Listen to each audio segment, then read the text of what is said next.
everybody, it's Romania Black, and I turned my heat on. The last couple episodes of Blue Lock, I have not wore a jersey because it's been freaking cold in my house, and I've been too much of a bum to turn my heat on, but today it dropped down to near freezing, and I was like, well, I guess. So here I am, back in the jersey, back in the saddle again, and man, so it was a draw. Call last game a draw. With Cone trying to pull one over on Team Z. And even after they have a draw, even after all of that, even after the ridiculousness, Chigiri coming out of his shell like a beautiful butterfly thanks to Isagi's influence, even after all of that, Cone was still trying to sell them out again to Team V, but luckily for our boys on Team Z, or who knows, lucky or not, Team V is not one to be wooed because they're pretty much unstoppable at this point. They're the undefeated team of Block 5, and they're the last team that our crew has to face. So we're in kind of a precarious situation at this point.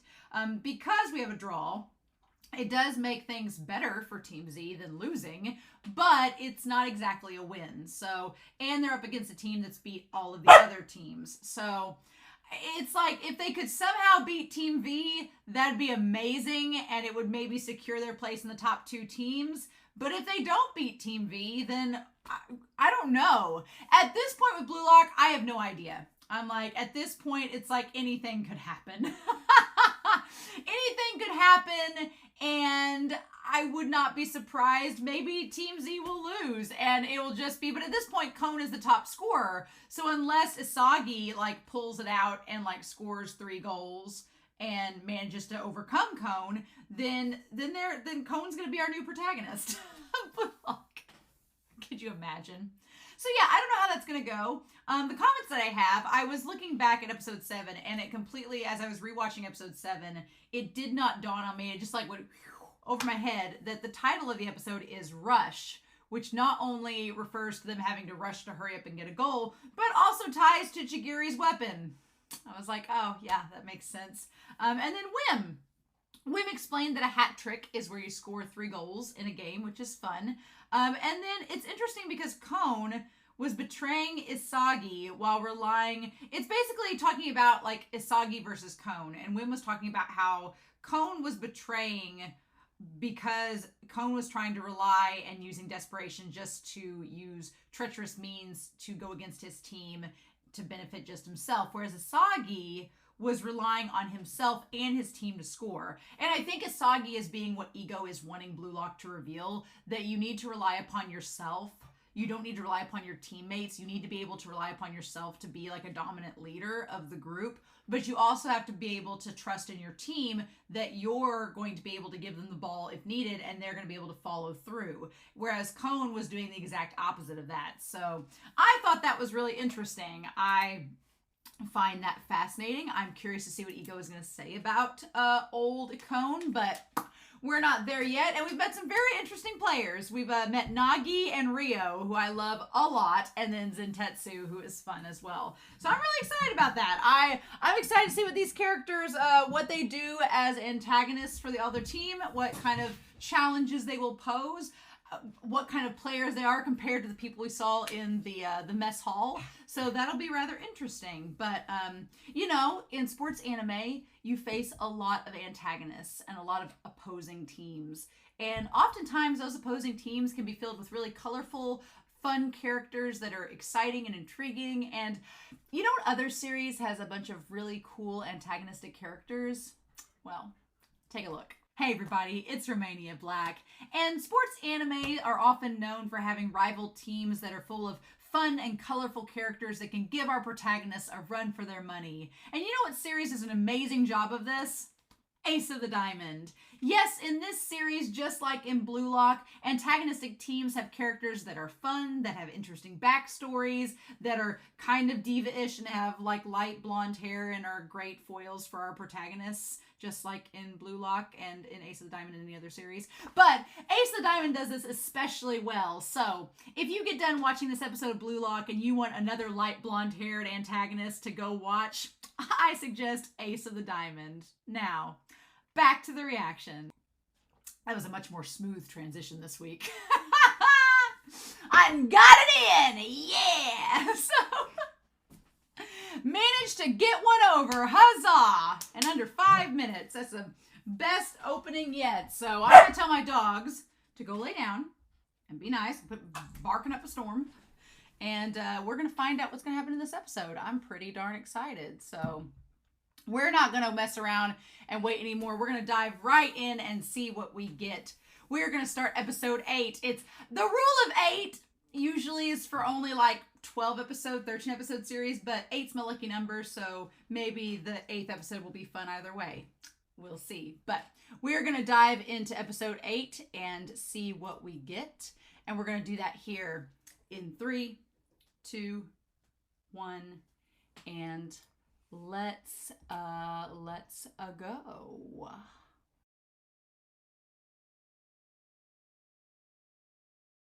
So, should I get ready for this group to get broken up? Oh no! Yeah, about that. Uh-oh.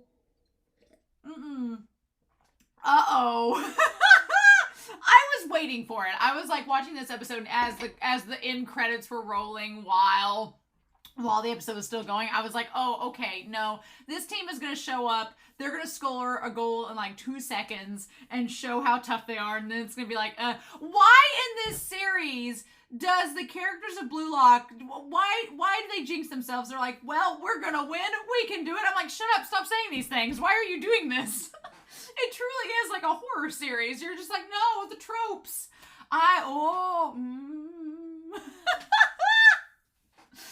really am fascinated by a lot of characters in this series. There's a lot of characters in the series that I kind of have figured it out. If you've not watched Kuroko's Basketball, which is the series that this series replaced on this channel, so it's pretty fresh in my mind. If you've not watched Kuroko's Basketball, then a lot of the things I'm probably going to say in this discussion, you'll be like, who, what? Go watch that series. It's great. It's about basketball, but it's wonderful. You should watch it. But what's so interesting is that this series, most of its characters, a lot of its characters, in fact, take attributes that are negative attributes of antagonists from other sports anime, and they kind of expand upon them in ways that are kind of subverted a little bit to where they're not quite antagonistic anymore. They're just defining who they are as characters.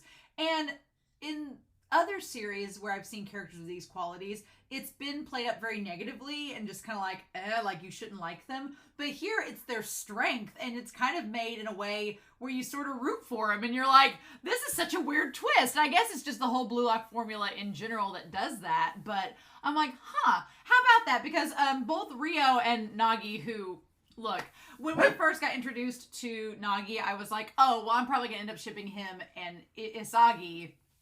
No. I mean, I'm not going to say that I'm not going to, because I'm a multi-shipper. I really like Isagi and Bachira right now. Chigiri and Kunigami, you guys have kind of like Stockholm Syndromed me into that ship. I don't really see it yet, but I can see the formation of it and the foundation, so I'm like, okay, whatever. But I still feel like Kunigami and Chigiri are part of the Isagi harem. Bachira is just the leader of it. And at first I was like, oh, well, just like Kira, Nagi is fitting the mold of the traditional main character protagonists' love interests in the sports BL trope, because you have the dark-haired Isagi and you have the light-haired Nagi, and it's like, okay, Isagi, Nagi, they rhyme, haha, isn't that cute? Their couple's name can be really cutesy like that. But then you get into Rio's backstory, which is fascinating, and I want to talk about it. And you get into Rio's backstory, and it's like suddenly, no, it's Nagi and Reo. I'm like, there's no exception. No, it's them. They're childhood friends. They are the Oikawa and Iwaizumi equivalent, but not Iwaizumi and Oikawa at all. So I want to talk about this. I feel like the Team V so far is taking a lot of Kuroko basketball character tropes, and I want to talk about them in this. So if you've not seen Kuroko's Basketball, it's not really going to be a spoiler, but it's just going to be some character discussion. So I guess if you've not watched Kuroko's Basketball, then I'll tell y'all when I'm going to start that and we can skip it. But man, this episode, I'm glad we got a downtime episode before the game started. I like that. Ace of the Diamond does that quite a bit. As soon as the game's over, it does some downtime and character building. Glad to see it. Glad to see it. There's a lot to talk about in this episode, so we might as well get started. But, oh man. So, Nico led Team Y to drawing a tie with Team W. How about that? Nico being the one to score. Fascinating. Okay, so the second selection is only the top 2 teams. So basically, what we've got here on the board is I'm glad that Lemon, our dude, is giving us a play-by-play. Also, he has like a soul patch, which makes him look like he's 20 instead of 16. So good for you, Lemon. But yeah, so we have the team, our ranks right now. So as of this moment, Team V is first, and they have basically 3 wins.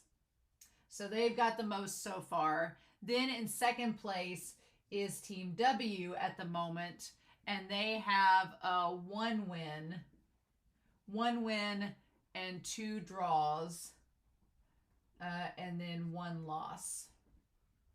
So that's that. So it's basically like a plus 15 over here. Nobody's touching it. A -1. Team Z is in third with 1 win, 1 draw, and 1 loss, and they're at -3. Then you have Team Y that is clearly not advancing because they have 1 win, and then they have 1 draw and 2 losses. So they're not gonna advance anymore. They're kind of out. And then poor Team X, they just, in this case, Barrow just got stuck on a very poor team, basically. Or yeah, they're ranked 5th because they have 1 win, 0 draws, and 3 losses. So they're at negative, and they're at -3 too. Okay. So, boop. Yeah, and they have how many points? We have 4 points, and they have 4, and then 3. So, yeah, basically at this point in the series, what we are facing with is that that -3 is weird. I feel like that should be more. I feel like it should be -9. I don't know. I feel like it should be more than that. But anyway, so in any case, Team Z, if they get a draw, it's not enough because it only gives them 1 extra point. So if they got an extra draw, it would make it -2 instead of -3, which is still less than what W has. So what they need to do is they need to get the win, because if they get the win, then it'll add 3 points, making this a 0, which would be more than what W has and would get them to second place. So, no pressure. They just have to win against a team that's undefeated and has 3 monsters on it. No big deal. No big deal at all. And I'm really worried because at this point, do I think Blue Lock would do it? Do I think Blue Lock would make it to where Team Z loses? Yeah, I do think that they would. I think they'd make it to where Team Z loses.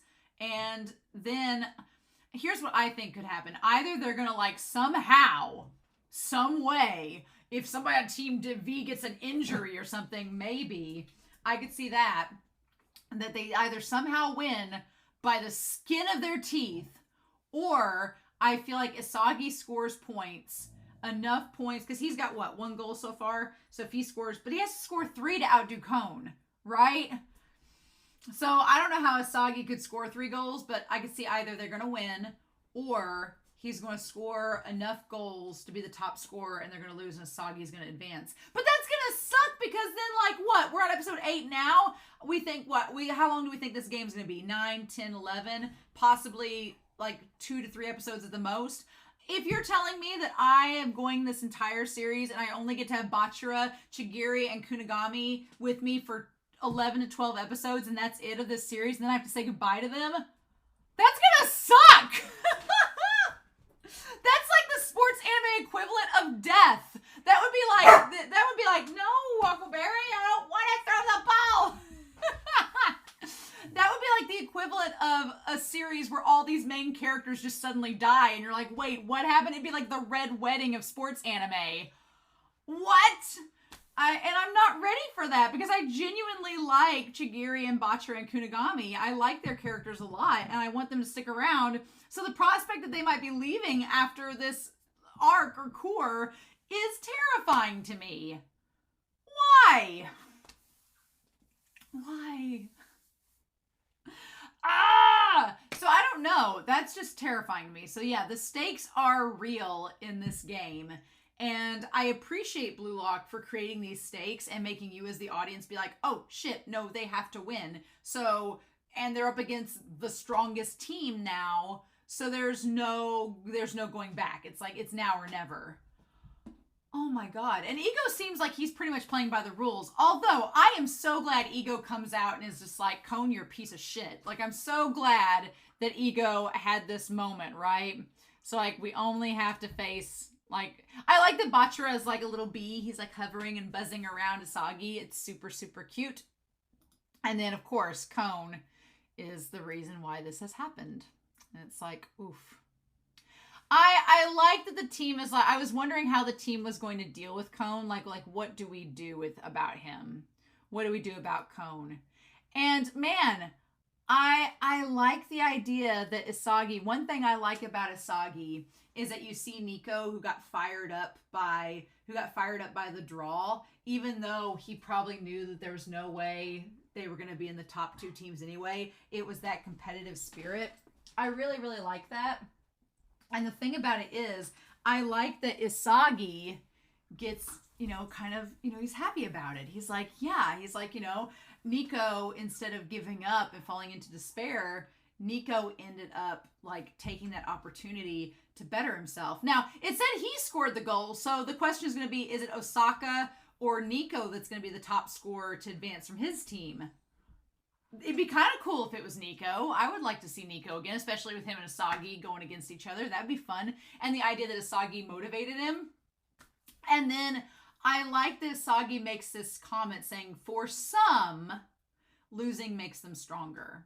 For some, it's like kind of if you're an athlete or a competitor, usually we just had a speech tournament last weekend. We did great. We won. Haha. But some people on the team didn't advance an event, and that's just part of it. And it's like usually what happens is either 2 things. When people lose, they either like fall into this despair and they give up, which can happen, or they take it as an opportunity to be like, no, screw that. I'm going to work harder next time and I'm going to win and do better and win for myself and my team.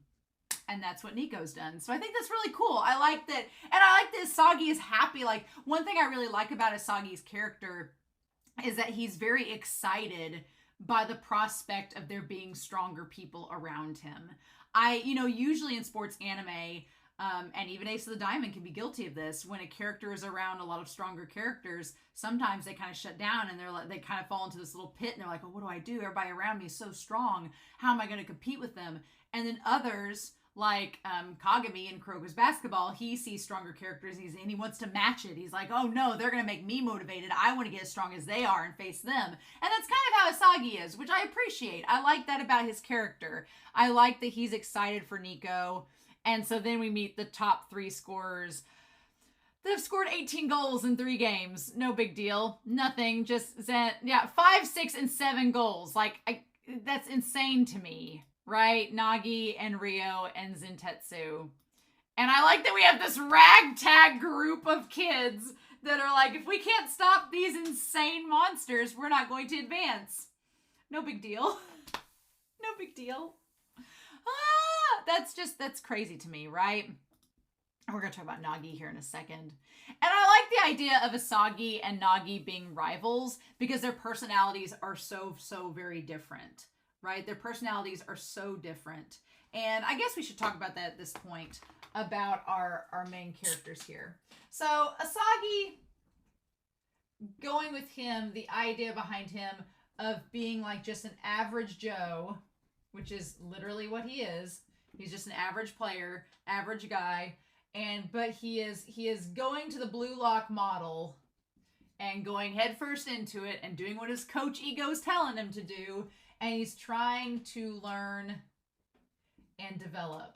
And as a speech coach, there's a lot of things in this series that I'm finding myself going, yeah, No, absolutely. We have people that do competitive public speaking, and that seems like such a dorky thing. It totally is. But we have some that do it in high school and some that just come fresh into college and do it. And you would think that coming fresh, they'd be at a disadvantage, but that's how I was when I competed. And I never did it in high school. I just came fresh into it. I remember my coach, I felt such at a disadvantage, kind of like Isagi, because I'm like, oh, I didn't really have this strong background in this event. I don't know if I'm going to be as good as these people that have all these years of experience.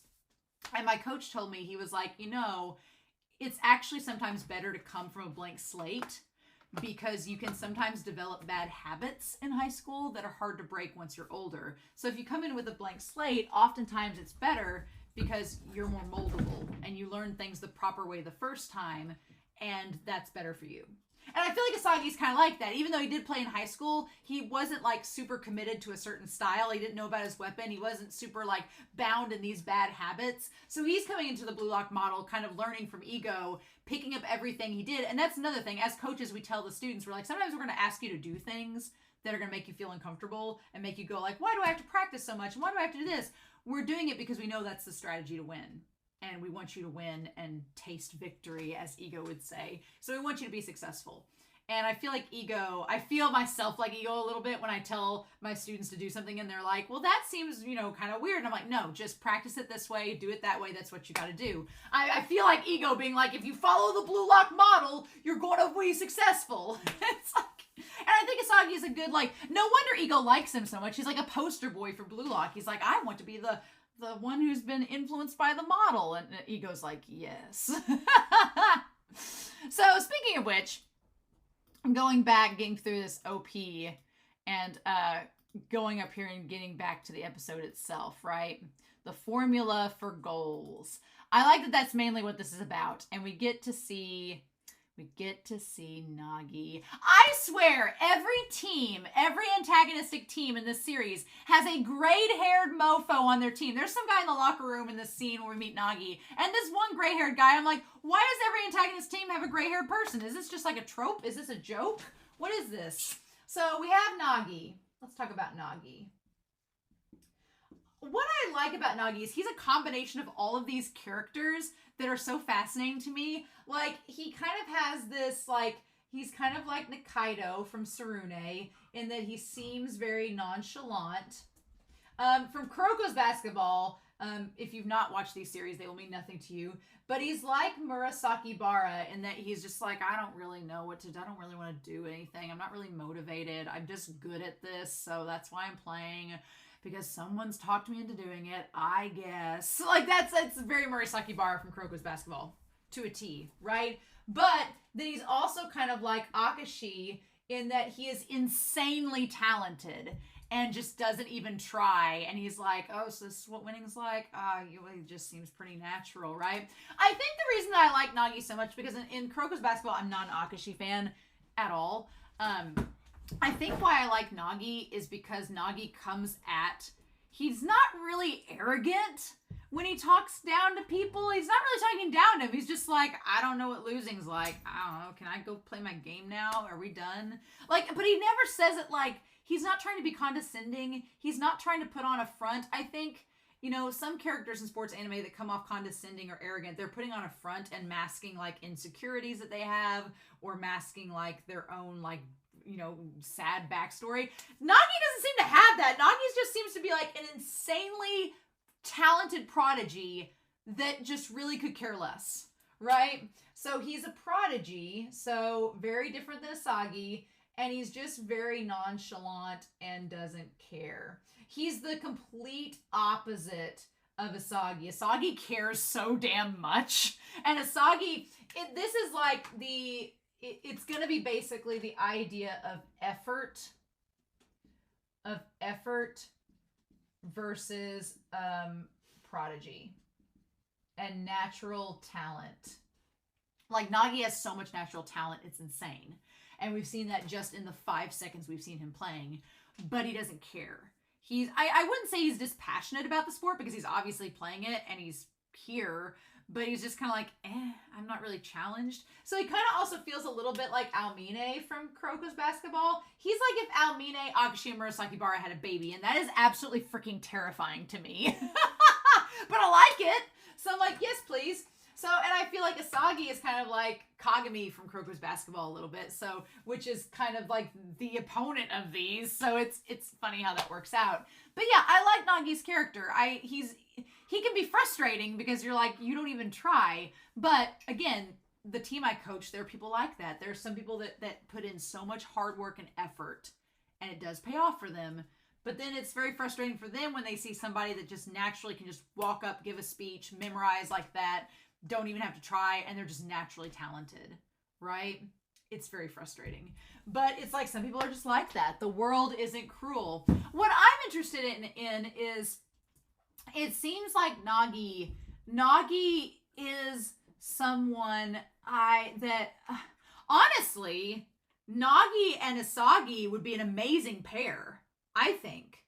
Because not romantically, not shipping wise. No, Rio's got that in the bag. Got that on lock. But on blue lock. But I feel like that Isagi and Nagi would be a great pair on the field, because Nagi seems to be someone that as long as you give him the ball, he'll do whatever you tell him to. And he's just like, oh, you want me to go dribble down and do like a back handspring and then kick it into the goal from 27 meters? Yeah, I can go do that. Okay, fine. Give me a second. Like, he just seems like you just tell him to do something and he'll do it. And Reo has figured out kind of how to manipulate him on the field to get him to where Reo is like a souped up version of Nico, kind of, to me at this point. But then it seems like what Isagi is looking for, Isagi has the strategy. His strategy is that he can find the play. He knows the play to make, but he can't do it himself. He needs somebody to help him make the play and like finish the equation. He knows how to set up the play. He knows where the goal can be achieved at, but he needs to find someone to help him like work in tandem with him to make sure that works. And so far it's been like Bachara, it's been Shigiri, it's been Kunigami. I feel that Nagi would be perfect for that, because Nagi just needs someone to give him the ball. That's all he needs. He needs somebody to give him the ball and he'll go score the goal. And I feel like if Isagi and Nagi could work together, they'd be like extremely, extremely compatible, because Isagi's just like, here, go do this. I'll give you the ball. And Nagi's like, I guess. And then manages to score it. So it would be interesting if later on down the line, because we have to get to our top 5 strikers that are going to be on the national team, it would be interesting if Nagi and Isagi made it that far and got to work together. That would be really cool, because then you could see like how they work in tandem and if that would work out or not. I don't know. Their personalities seem like maybe they would jive a little bit, but I really like Zentetsu's character. Zentetsu's character reminds me of Midorima from Croco's Basketball. He's very specific. He has the glasses pointed up and he's just like, and I do think that what's interesting is he gets on to Nagi for skipping practice and he's like, your muscles are going to like atrophy and do this. You need to make sure that you're working out and everything.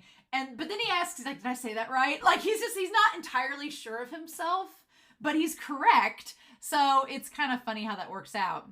And then we get Reo. Silly Zentetsu. Nagi doesn't need to practice. I like that in the background there's the gray-haired, like, Bakugo, like, that looks like he's 40, and then there's a guy that looks like he's from He-Man, just standing back there. And he's like, after all, he's a prodigy. Now we get Rio's backstory, and I really like Rio's backstory. It's so fascinating. Rio's backstory is kind of like Akashi too. Like there's so many Akashi like parallels from Croco's Basketball. It's like Isagi's ability is kind of like Akashi's. Rio's backstory is like Akashi's.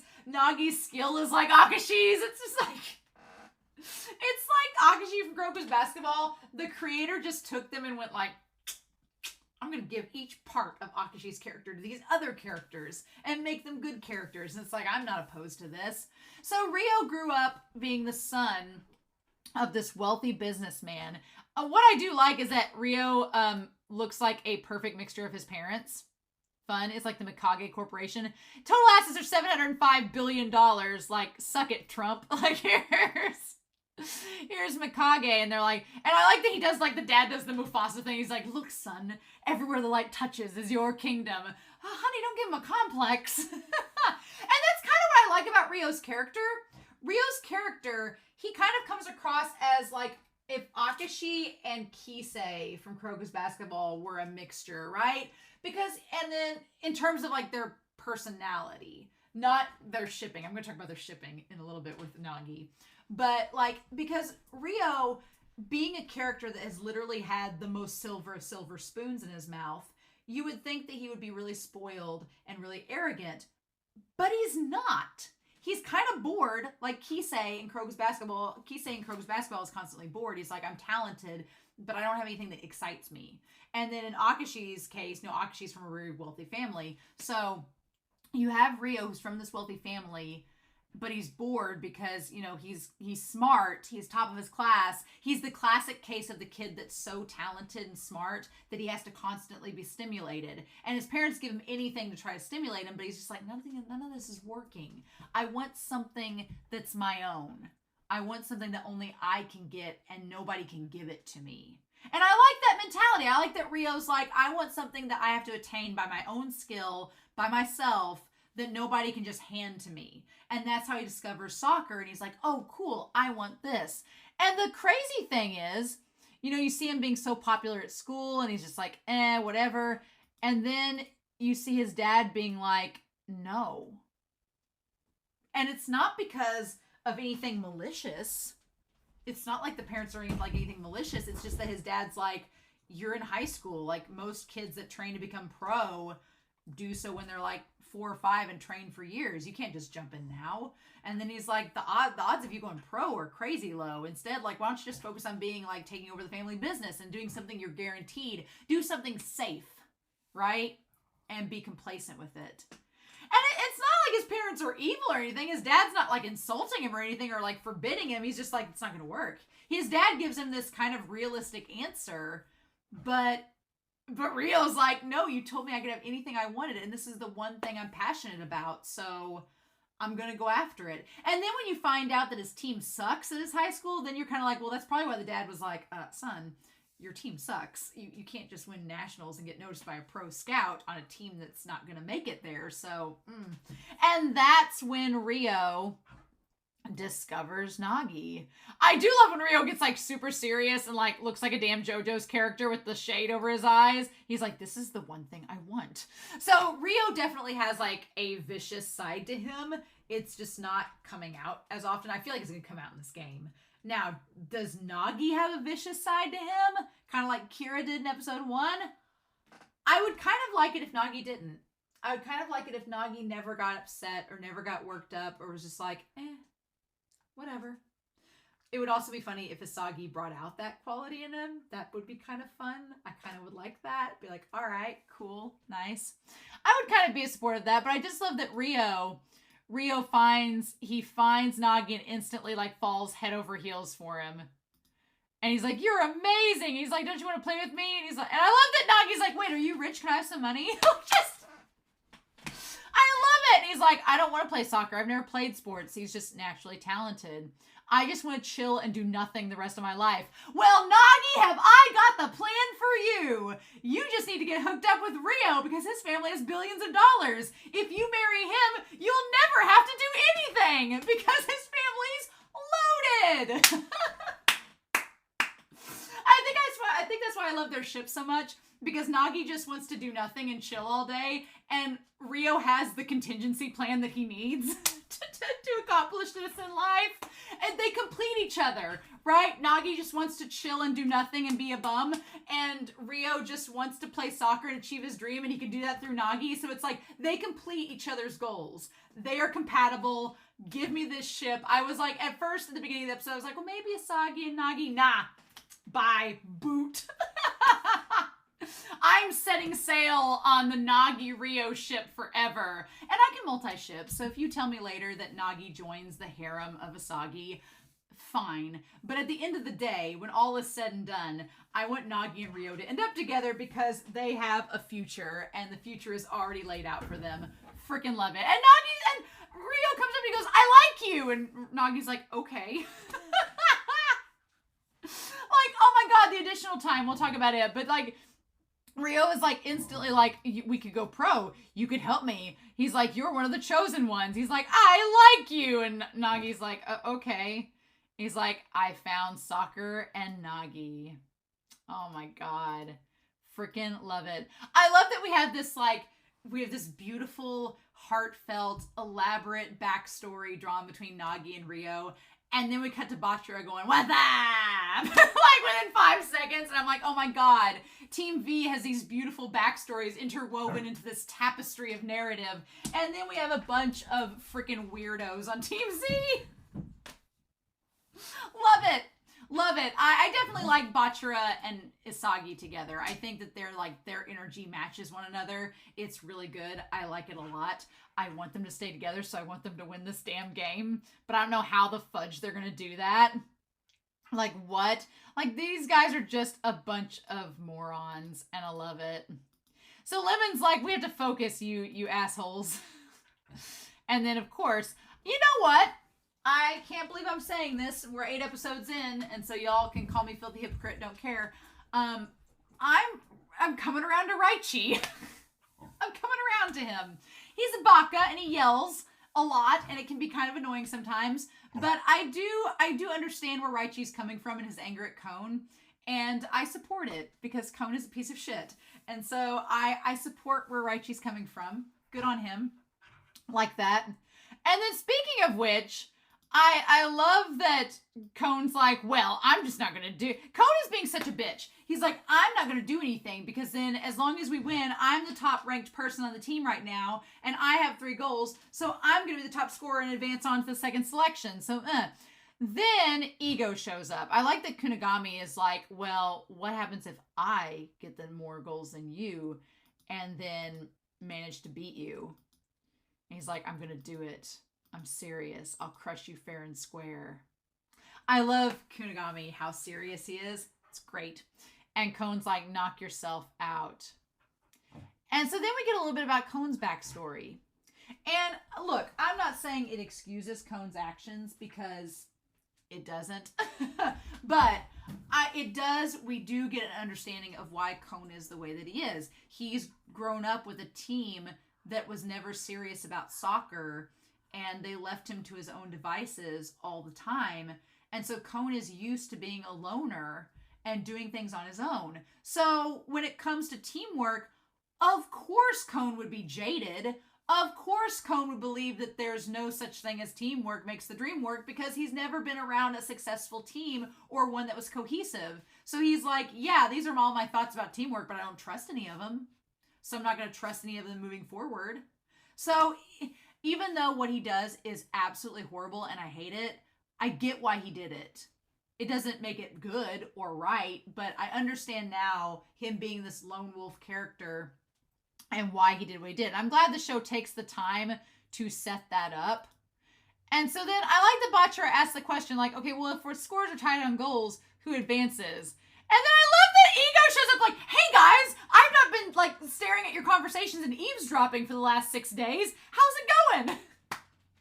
I love that Ego's like clearly been eavesdropping on them all this entire time. But he's just like, oh, wait. I just happened to peek in at the right moment to hear the conversation.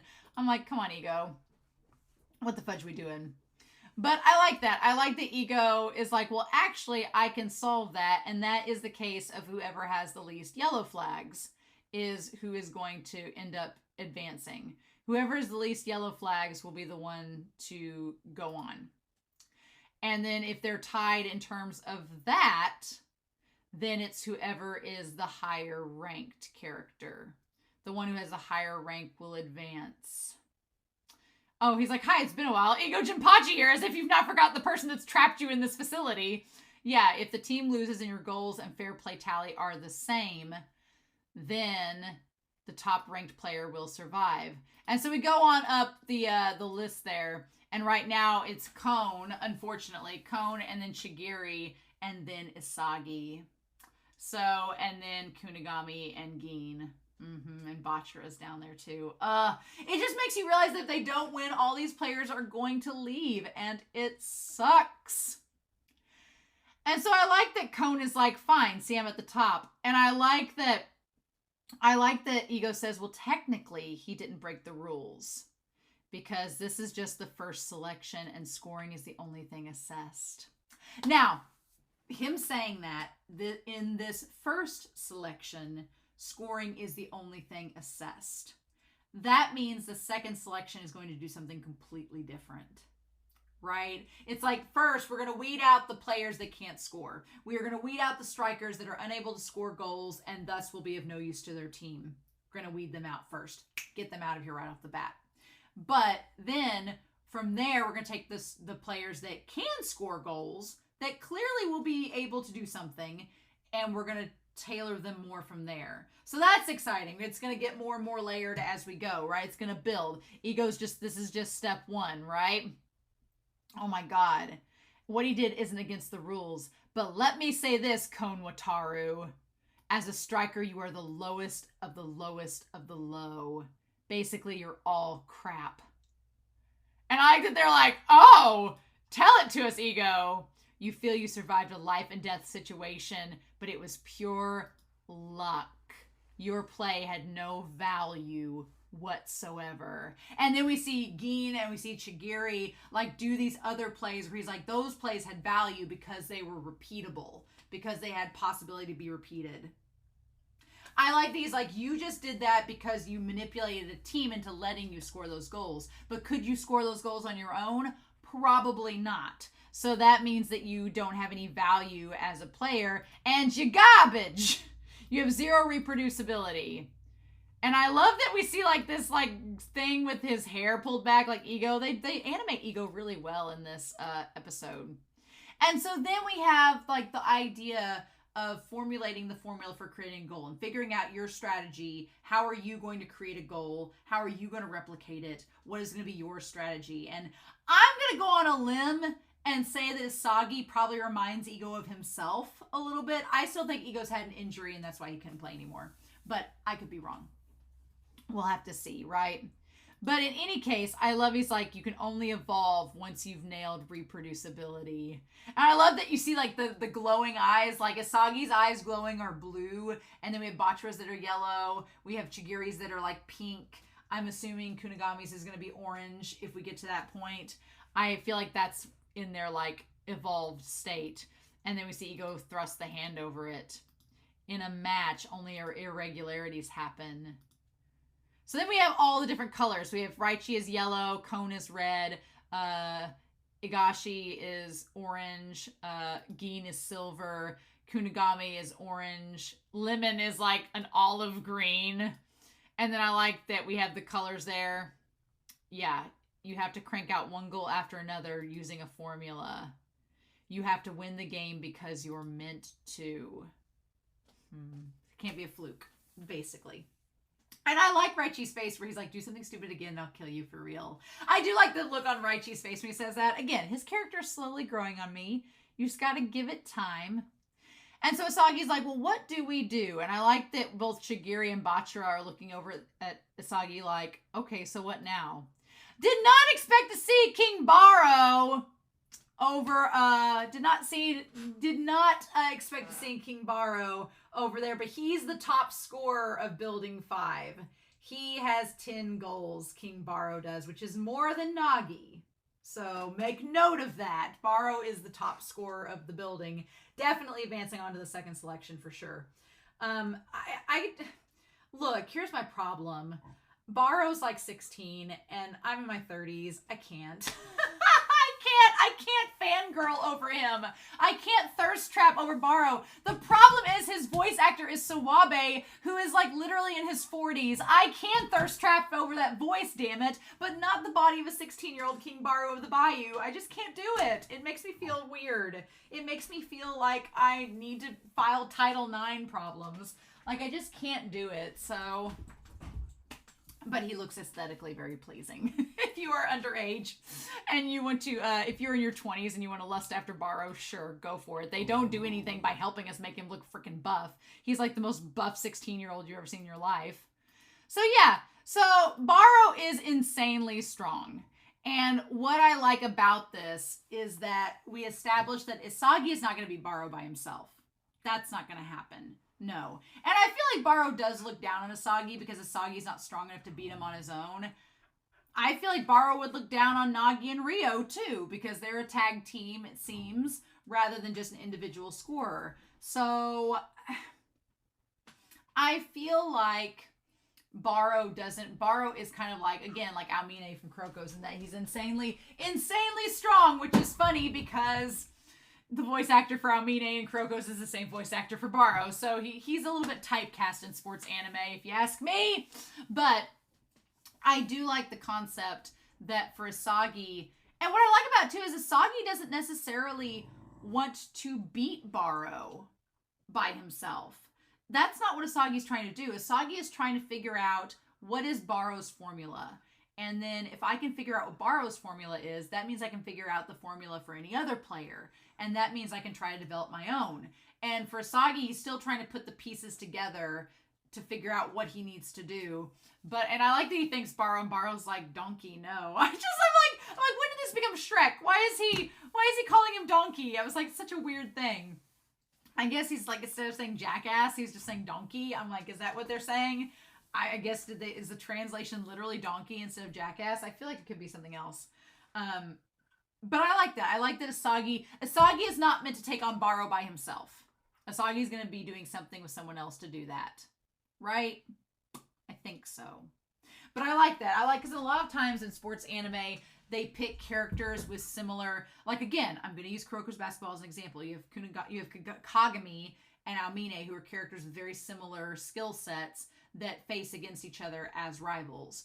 And here, Isagi and Baro do not have enough in common to really be rivals. But they kind of are, but they're not going to face each other in the way you typically would think they would in a sports anime. Right? So I like that. And Baro's not a mean guy. He's just kind of like, I don't have time for any of y'all. Right? He's like, I'm just practicing. And that's why Isagi's like, yeah, Baro has to physically be as buff as he is, because otherwise his strategy isn't going to work. Right? And I like that his eyes are red. Like, his eyes turn red when he, like, activates his special ability. Whereas Isagi's is blue. So, yeah. And he's like, come at me, king. He's like, stop your barking, you lowly commoner. But he gets it off. He gets it wrong. He says it's 23 meters, and he gets it off and says 27. Mm-hmm. Yep. Oh, my God. And then he's like, nope, don't get the wrong idea. But the thing about it is, Isagi's not thrown off by losing. Isagi's someone that gets stronger from losing, which is, I like that, but I'm like, okay, Isagi, I know that's cool and all, but I really don't want your team to lose. I don't want your team to lose this game. I don't want this to be the last time that I see some of these players. I'm not ready for that yet. And then what I like is that he goes back to the room, and there's still some players gone, right? Like, we don't know, Bachira's there, but Shigiri's not there, Kunigami's not there. He goes back in the room and he realizes that he's scared because the final match is soon. And he doesn't know he gets like the goal, he says here, precision mid-range shot, burst of power, times from out front 27-meter range, top scoring charts 10 goals. And he's like, I can't copy that weapon. I have to figure out my own weapon. I have spatial awareness, but what is my other piece? I don't know that.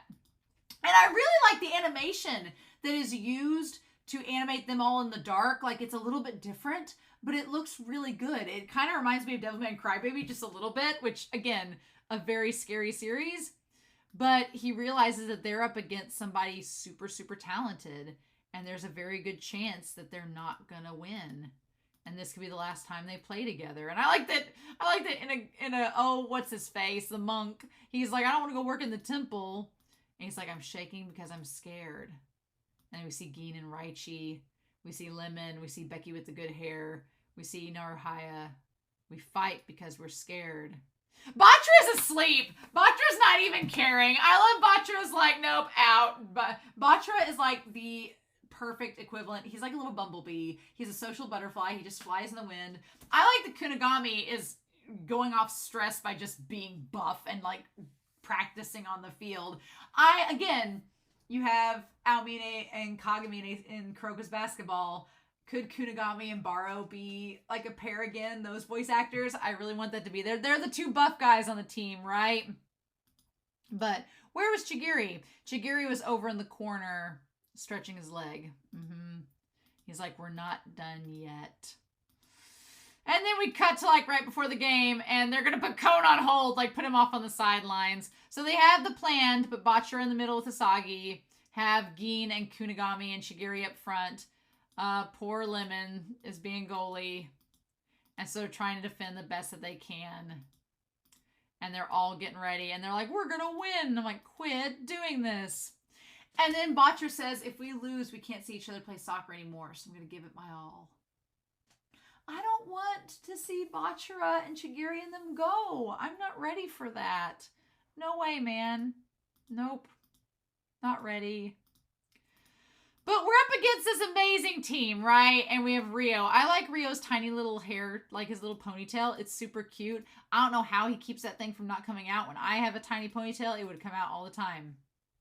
And then we have Zantetsu, who gets the ball, and he's a mid-range scorer, but he has a certain range in which he can score. So then we have Nagi.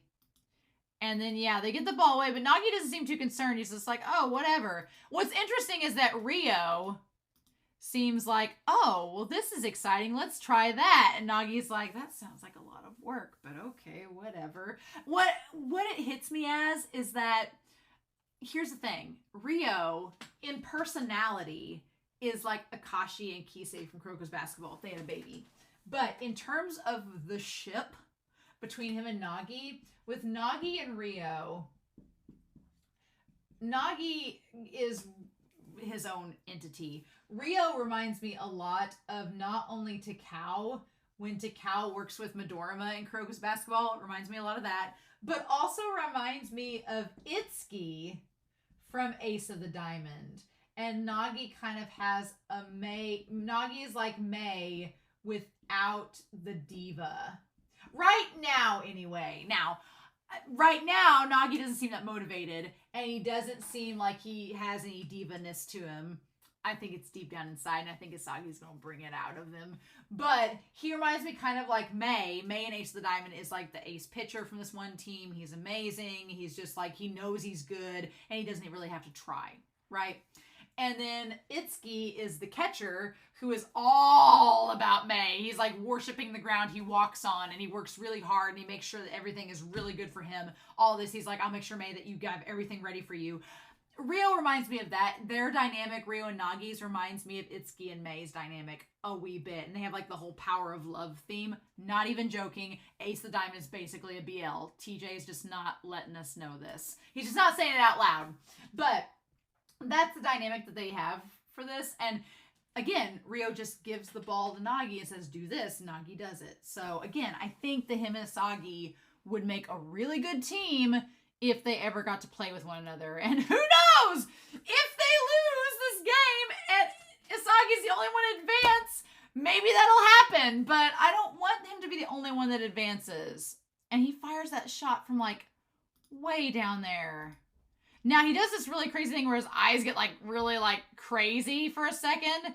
And then he just does the thing and stops the ball and makes it do whatever he wants.